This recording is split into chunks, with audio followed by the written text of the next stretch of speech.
Hai teman-teman semua, perkenalkan saya dengan Ameliana Afrianda, mahasiswa Politeknik Bakti Kartini, program studi D3 Farmasi kelas karyawan semester 4. Di kesempatan kali ini, saya akan memberikan edukasi dan sedikit pengetahuan tentang gangguan hormonal dan penggunaan obat melalui edukasi farmasi pada remaja. Masa remaja merupakan masa transisi dari anak-anak menuju dewasa yang ditandai dengan berbagai perubahan fisik, emosional, sosial, dan kognitif yang dipengaruhi oleh aktivitas hormon. Hormon tersendiri berperan sangat penting dalam pertumbuhan, metabolisme, dan perkembangan seksual. Namun, ketidakseimbangan hormon dapat menyebabkan berbagai gangguan seperti jerawat hormonal, gangguan menstruasi, obesitas, hingga PCOS. Di era digital, remaja memiliki akses luas terhadap informasi kesehatan, tetapi tidak semuanya valid, sehingga sering terjadi suami dikasih yang berisiko menimbulkan penggunaan obat yang tidak tepat. Oleh karena itu, diperlukan edukasi farmasi untuk meningkatkan pengetahuan dan pemahaman remaja mengenai gangguan hormonal serta penggunaan obat yang benar. Tujuan dari edukasi ini untuk meningkatkan pengetahuan remaja mengenai fungsi hormon, mengenali berbagai gangguan hormonal, memahami dampaknya terhadap kesehatan, serta mengetahui prinsip penggunaan obat yang aman, tepat, dan rasional. Dengan pemahaman yang baik, remaja diharapkan mampu menjaga kesehatannya secara mandiri dan lebih bijak dalam menggunakan obat.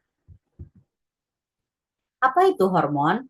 Hormon merupakan zat kimia yang diproduksi oleh kelenjar endokrin dan berfungsi sebagai pembawa pesan dalam tubuh.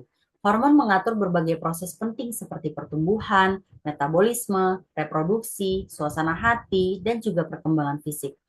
Keseimbangan hormon sangat penting karena gangguan pada produksi atau kerja hormon dapat mempengaruhi berbagai fungsi tubuh.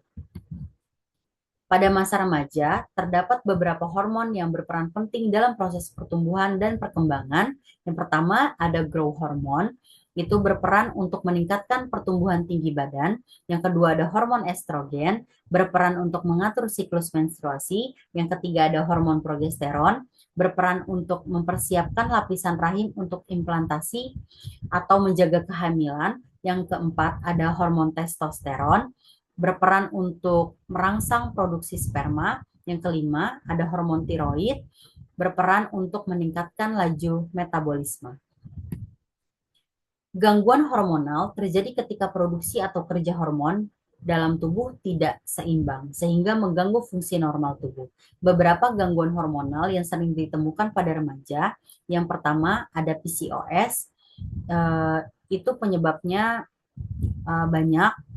Salah satunya ada berat badan yang berlebih, yang kedua ada kelenjar tiroid, yang ketiga ada pubertas dini, itu menstruasi yang terlalu cepat atau pubertas terlalu cepat, yang keempat ada pubertas terlambat, itu pubertas yang terjadi terlalu lama. Yang kelima ada jerawat hormonal, itu timbul ketika eh, timbul ketika kita ingin menstruasi dan akan mereda ketika menstruasinya itu sudah selesai. Dampak gangguan hormonal terjadi ketika kelenjar endokrin tidak menghasilkan hormon secara seimbang. Ketidakseimbangan hormon dapat mempengaruhi tubuh, pikiran, hubungan sosial, dan prestasi belajar. Dampak yang pertama ada dampak fisik. Perubahan hormon dapat mengganggu fungsi tubuh dan memicu berbagai keluhan fisik. Yang kedua, ada dampak psikologi. Hormon berperan penting dalam mengatur suasana hati, emosi, dan kesehatan mental. Yang ketiga, ada dampak sosial. Perubahan fisik dan emosi dapat mempengaruhi interaksi dan hubungan dengan orang lain. Yang keempat, ada dampak akademik. Kondisi fisik dan mental yang tidak optimal dapat mempengaruhi kemampuan belajar dan pencapaian akademik. Kesimpulan dari dampak gangguan hormonal ini adalah gangguan hormonal itu tidak hanya mempengaruhi tubuh, tetapi juga kesehatan mental, hubungan sosial, dan prestasi akademik.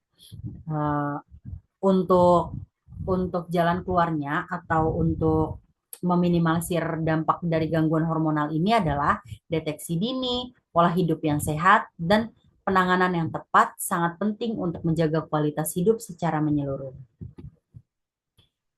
Penggunaan obat pada remaja, saat ini banyak banget remaja yang memperoleh informasi obat dari internet dan media sosial. Sayangnya, tidak semua informasi tersebut itu benar dan dapat dipertanggungjawabkan. Beberapa obat yang sering digunakan tanpa pengawasan tenaga kesehatan, antara lain ada obat jerawat, suplemen hormon, obat pelangsing, dan suplemen pembentuk otot. Perlu diingat ya teman-teman, penggunaan yang tidak tepat dapat menimbulkan risiko efek samping dan kegagalan terapi. Jadi bijak-bijaklah dalam menggunakan obat dan menggunakan sosial media. Jangan menelan mentah-mentah sumber informasi dari sosial media. Gitu. Untuk penggunaan obat yang rasional, menurut WHO, penggunaan obat yang sesuai kebutuhan pasien dalam dosis yang tepat serta digunakan dengan cara yang benar. Patient, right drug, right dose, right route, right duration, dan affordable cost. Itu adalah rational drug use menurut WHO.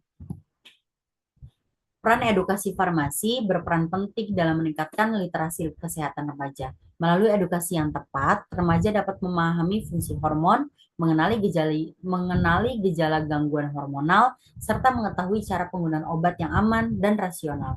Edukasi farmasi juga membantu remaja menjadi lebih kritis terhadap informasi kesehatan yang diperoleh dari internet dan media sosial.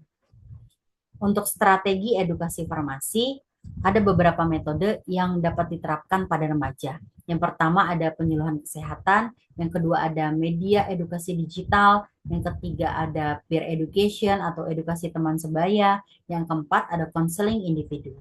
Pendekatan yang interaktif dan sesuai dengan karakteristik remaja akan meningkatkan efektivitas penyampaian informasi. Kesimpulan dari edukasi ini adalah gangguan hormonal merupakan masalah kesehatan yang cukup sering terjadi pada masa remaja dan dapat mempengaruhi kondisi fisik, psikologis, sosial, serta akademik. Kurangnya pengetahuan mengenai kesehatan hormonal dan penggunaan obat dapat meningkatkan risiko terjadinya kesalahan dalam penanganan kesehatan. Oleh karena itu, edukasi farmasi menjadi salah satu strategi yang efektif untuk meningkatkan pengetahuan, membentuk perilaku kesehatan yang positif, serta mendorong penggunaan obat yang lebih aman dan rasional pada remaja. Remaja yang memahami kesehatan hormonal dan penggunaan obat yang benar akan lebih mampu menjaga kualitas hidupnya di masa depan. Sekian edukasi dan sedikit pengetahuan tentang materi yang saya sampaikan. Kurang lebihnya mohon maaf. Wassalamualaikum warahmatullahi wabarakatuh.